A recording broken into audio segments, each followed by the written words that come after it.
अर्जुन की अनंत आध्यात्मिक यात्रा, भक्ति, तप और आत्मज्ञान की ओर प्रस्तावना। जीवन का सत्य किसी समय की बात है।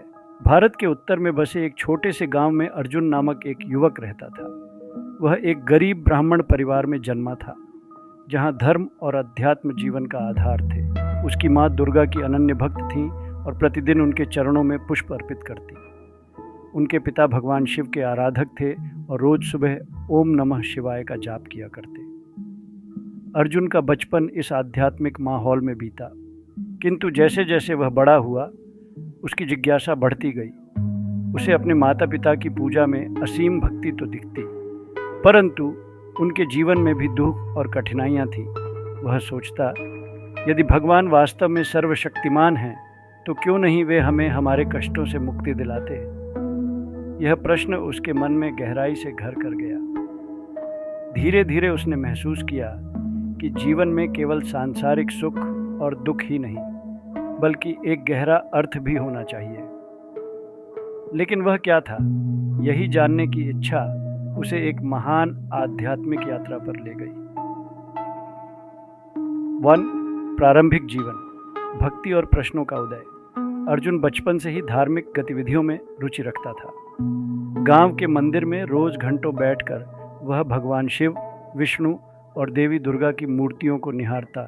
जब उसकी माँ दुर्गा सप्तशती का पाठ करती तो वह मंत्रमुग्ध होकर सुनता, लेकिन उसके मन में हमेशा एक अनजाना सवाल कौंधता रहता, क्या भगवान केवल इन मूर्तियों तक सीमित हैं? अगर वे हैं तो उन्हें अनुभव कैसे किया जा सकता है?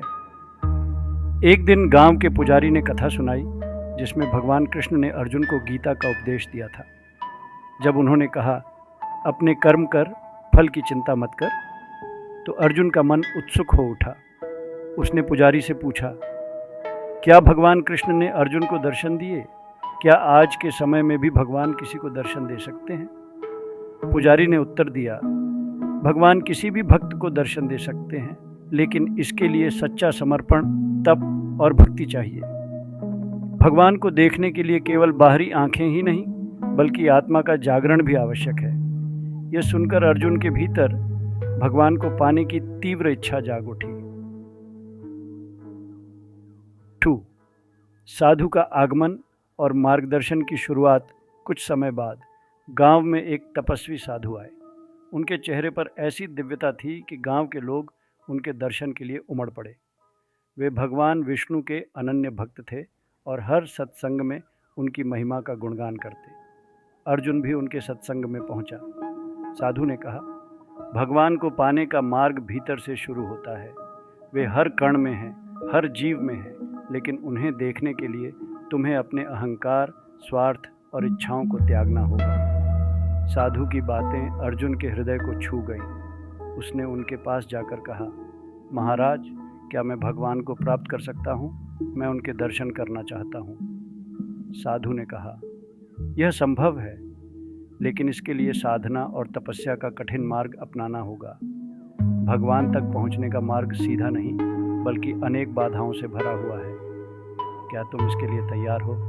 अर्जुन ने पूरी निष्ठा के साथ उत्तर दिया, हाँ महाराज, मैं तैयार हूँ, मुझे मार्ग दिखाइए। 3. परिवार का त्याग और यात्रा की शुरुआत। अर्जुन ने अपने माता पिता से अपनी इच्छा प्रकट की। उसकी माँ ने कहा, बेटा, भगवान को पाने के लिए घर छोड़ने की आवश्यकता नहीं, तुम यहीं रहकर भी भक्ति कर सकते हो। लेकिन अर्जुन के मन में गहरी बेचैनी थी। उसने उत्तर दिया, माँ, मुझे भीतर से एक पुकार सुनाई दे रही है। यह पुकार मुझे संसार से परे किसी महान सत्य की ओर खींच रही है। पिता ने उसे समझाते हुए कहा, यह मार्ग कठिन है। इसमें केवल तप और साधना ही नहीं, बल्कि संदेह, भय और अनेक परीक्षाओं का सामना करना पड़ता है। लेकिन यदि तुम्हारा विश्वास अडिग है, तो तुम्हें सफलता अवश्य मिलेगी। अर्जुन ने अपने माता पिता से आशीर्वाद लिया और अपने जीवन की सबसे महत्वपूर्ण यात्रा पर निकल पड़ा। 4. गुरु की प्राप्ति, आध्यात्मिक शिक्षा का आरंभ। अर्जुन ने हिमालय के घने जंगलों, ऊंचे पर्वतों और ठंडी नदियों को पार करते हुए एक दिन एक पवित्र आश्रम पहुंचा। वहां स्वामी महेश्वर नामक संत निवास करते थे। उनकी आंखों में गहराई और मुख पर एक अद्भुत शांति थी। अर्जुन ने उनके चरणों में गिरकर कहा, गुरुजी, मैं भगवान का अनुभव करना चाहता हूँ। कृपया मुझे इस मार्ग पर चलने का ज्ञान दें। गुरु ने उसे ध्यान से देखा और कहा, भगवान को पाने के लिए तुम्हें केवल जिज्ञासा नहीं बल्कि समर्पण चाहिए। यह मार्ग लंबा और कठिन है। इसमें तुम्हें अपने भीतर की कमजोरियों और अज्ञानता को समाप्त करना होगा। क्या तुम इसके लिए तैयार हो? अर्जुन ने उत्तर दिया, गुरुजी, मैं अपनी आत्मा को शुद्ध करने और भगवान को प्राप्त करने के लिए सब कुछ त्यागने को तैयार हूँ। गुरु ने उसे योग, ध्यान और प्रार्थना के माध्यम से आत्मा को शुद्ध करने की विधियाँ सिखाईं। उन्होंने उसे यह भी सिखाया कि भगवान को पाने के 3 मार्ग हैं। वे ज्ञान योग, शास्त्रों और ध्यान के माध्यम से आत्मा और परमात्मा को समझना। 2 कर्म योग, हर कर्म को भगवान को अर्पित करना और फल की चिंता न करना। 3 भक्ति योग, पूर्ण प्रेम और समर्पण के साथ भगवान का स्मरण करना। 5वां साधना के प्रारंभिक चरण, मन की परीक्षा। अर्जुन ने गुरु के मार्गदर्शन में साधना शुरू की। वह प्रतिदिन सूर्योदय से पहले उठता, नदियों में स्नान करता और ध्यान में बैठता। वह भगवान विष्णु के मंत्रों का जाप करता और भगवान शिव की आराधना करता। शुरुआत में अर्जुन को अनेक कठिनाइयों का सामना करना पड़ा। उसका मन बार बार भटकता। ध्यान करते समय उसे परिवार, बचपन की यादें और भविष्य की चिंताएं सताने लगती। उसने गुरु से कहा, गुरुजी, मेरा मन शांत क्यों नहीं होता? क्या मैं भगवान को कभी प्राप्त कर पाऊंगा?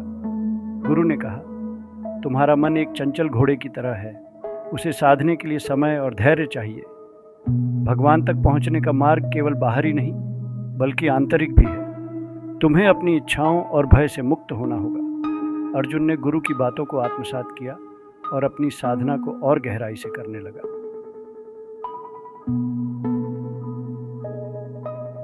6 बाहरी बाधाएं और आंतरिक संघर्ष। साधना के दौरान अर्जुन को न केवल आंतरिक बल्कि बाहरी बाधाओं का भी सामना करना पड़ा। एक दिन जब वह ध्यान में लीन था तो एक भूखा बाघ उसके पास आ गया। अर्जुन ने अपनी आंखें बंद रखीं और भगवान पर विश्वास किया।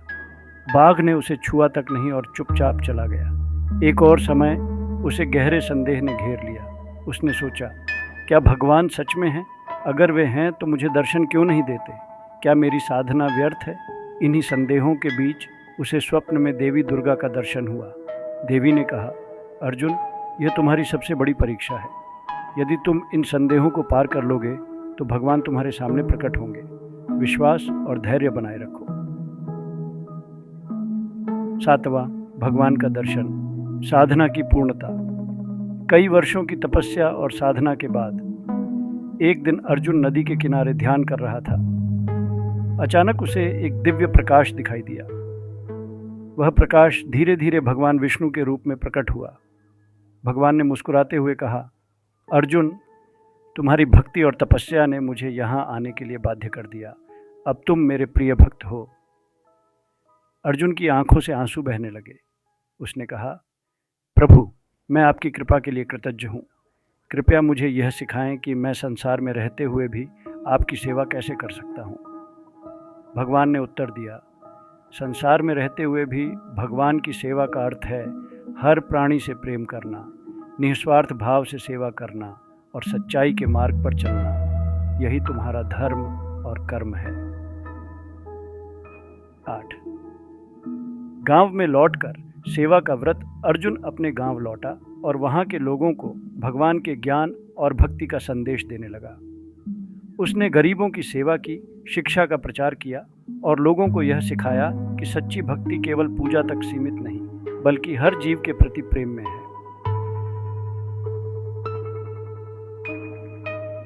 निष्कर्ष, अर्जुन की यह यात्रा हमें सिखाती है कि भगवान तक पहुंचने का मार्ग केवल तपस्या और साधना तक सीमित नहीं बल्कि प्रेम, सेवा और समर्पण में है। यह कहानी हर भक्त के लिए प्रेरणा है कि सच्चा भक्त वही है जो अपने जीवन को भगवान के चरणों में अर्पित कर दे। यही भक्ति का सार और मोक्ष का मार्ग है। आपका जीवन सुखद और ज्ञानमय हो। हमारे साथ जुड़े रहने के लिए धन्यवाद। अगर आपको हमारी कहानियां और ज्ञान की बातें पसंद आईं, तो कृपया हमारे चैनल गुरुर प्रणाम मोटिवेशन को सब्सक्राइब करें और नई अपडेट्स के लिए बेल आइकन पर क्लिक करना न भूलें। हमें आपके साथ साझा करते रहना है श्री श्री रविशंकर जी की अद्भुत शिक्षाएं और कहानियां। धन्यवाद और शुभकामनाएं।